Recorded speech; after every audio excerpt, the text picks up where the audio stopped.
বন্ধুরা, এটা আমার বহুত পুরনো ছবি। আমার এই যে জ্যাঠার মেয়ে দুটো, জ্যাঠার মেয়েদের সঙ্গে দেখাও হয় না, কিছুই না, কথাও হয় না। এদেরকে আমি এইটা ছাড়ছি, যদি কখনো ফেসবুকে বা ইয়েতে দেখেন তাহলে যদি কথা হয় তো হবে। বহুত পুরনো। এই যে আমি এই পাশে আছি, এই দুটো আমার জ্যাঠার মেয়ে, আর এইটা হচ্ছে আমার বান্ধবী, আর এইটা আমি,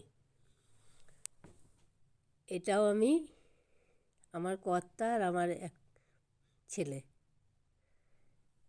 এই পুরনো, বহুত পুরনো ছবি, বহুত পুরনো ছবি। এই 1993, এই যে আমি আছি, আমার কর্তা, আর এই আমার বড় ছেলে। এটা এটা আমার বড় ছেলে, যে আজ পৃথিবীতেই নেই।